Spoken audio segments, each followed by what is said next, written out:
day one of Nigeria's Artificial Intelligence Workshop, hosted by the Ministry of Communications, Innovation and Digital Economy, kicked off on Monday in the Federal Capital Territory.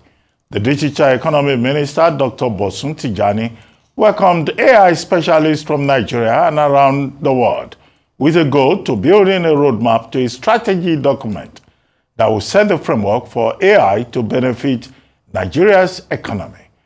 Arise business correspondent Rotus Oddiri asked the minister to link his 3 million technical talent 3MTT program to the AI workshop, and also got thoughts from the ministry's partners in academia via the Lagos Business School and the private sector and Microsoft. Here is his report. We talk about our talent pool in Nigeria a lot. In Africa, 70% of our people are under the age of 30. In Nigeria, 60% under the age of 25. So these are the people who truly own the country. They're the ones we're working for. And if we don't ensure that they can participate in global economy, opportunities will always be limited for them. Because the market that we build economic values from today is connected market, is global market. So if our people don't have the skill set to participate in global economy, it's going to be a struggle. So that's why investing in technology talent for artificial intelligence is actually quite smart.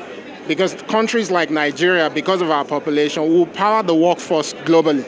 If you go to Europe, America, their population is declining, is aging.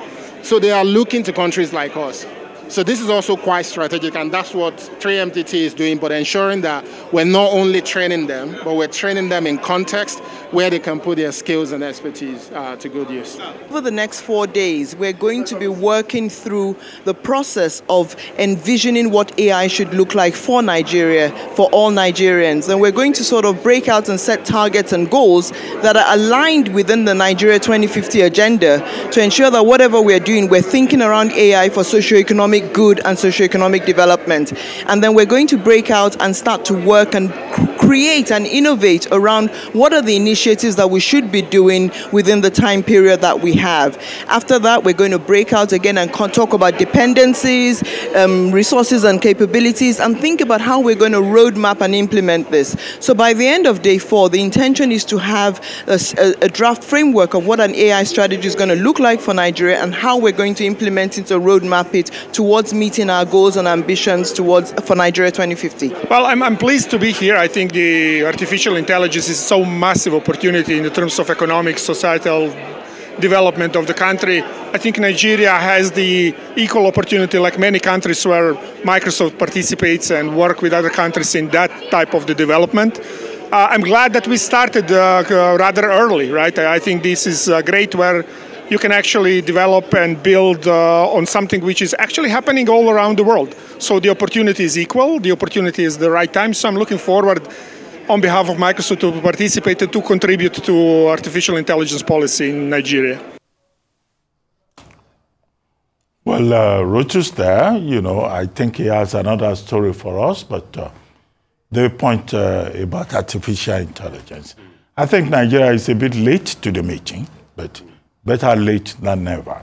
The Minister of Innovation, Digital Technology had announced that 120 AI experts and researchers will be brought together. And the purpose of that workshop, which started on Monday, was to design what they call a national artificial intelligence strategy. We have seen very clearly that artificial intelligence is the future.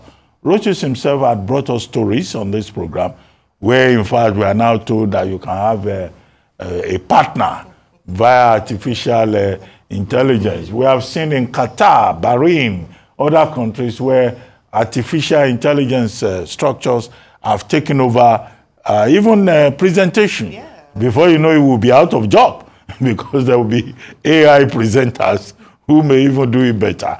And there is a move by the various high-tech companies to even create artificial intelligence robots that can reason, not just to do technical things, but to also reason and think like human beings and provide solutions. So that's the future. So it's just as well that Nigeria is going in that direction. However, what I say to Dr. Tijani, that I hope that part of the outcome of their deliberations will not just be writing a strategy text. It's about going beyond the text to the level of implementation. And part of the level of implementation will be taking a look at the curriculum. How do we build artificial intelligence, competitiveness, innovation into the school curriculum in Nigeria, from primary school to the tertiary level? We don't have that at the moment. I see that there are some children who are doing coding. They say they are doing computer coding and all of that.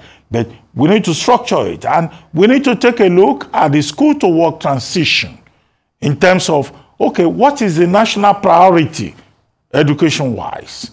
Are we still at the level of training people to become pastors? Or we are training people to become scientists who can compete in a world that is going to space, that is going to the moon? So all of these are issues, at the level of policy. However, the great omission in Nigeria has been policy. Policy evaluation, policy implementation, policy design, and the entire disconnect within the policy spectrum. But it is good for Dr. Bosun Tijani to organize a talk shop, on artificial intelligence. But Olarotimi, whom we quoted earlier on this same program, tells us that the problem with Nigeria is that Nigeria is always holding talks. Now, can we move from holding talks to action? And I think that's the way forward. So I have a history in my former life, and maybe still my present life, where I pretty much co-founded and co-ran a company called EduPair. And what we did with EduPair was we deployed technology trainings. We were the first to deploy MIT App Inventor and a couple of, Scratch, Codeo, and a couple of other programming languages like that to children in schools. I think at some point we even deployed in Green Spring schools. And that experience, taught me about the gap in the tech ecosystem. And it's not today that people have been trying to fill the gap. You have companies like Google and the likes of Microsoft, but constantly, I think it's about the challenge of having implementable actions as regards, what this new technology will bring, because it will bring its own attendant risk and challenges. That's why we need a roadmap to be able to, at first, identify the hazard system. Secondly, be able to co-create, and I'm excited. I know Bosun Tijani, doing some work with him for co-creation. I also used to be a mentor on the technology hub that was set up by the administration of Goodluck Jonathan, which was Idea Hub. I used to be a mentor on the Idea Hub. So, which is also for you to be able to, one, co-create, look at the ancillary parts at which AI can work in governance. So take, for instance, we need an AI for government. We need an AI for government that can process people's complaints about different things happening in government. We need an AI for Nigeria Senate, where you can have an AI chatbot, where people can complain on what is happening in their constituency. They don't have water, they don't have balls and things like that. And these are the things, and it starts from them. We need an AI bot for every government agency, where you can lodge in your complaints and everything, and there's an AI backend that collects all those complaints that interpret the data. We need an AI for the presidency, where we can have the presidency listening to concerns of people and targeted messaging in response and all of that to be able to target the needs of people. We need an AI for Nigerian police, where you can lodge in your complaint. Anyway, they set up a Nigerian police room the other day where people can lodge in complaints, but you can use AI to translate. So all of these applicable things, it starts with the capacity of co-creation and design. Yeah. And that's why we need to look into this strongly, not just holding, these conversations. So what are the actionable implementation plan?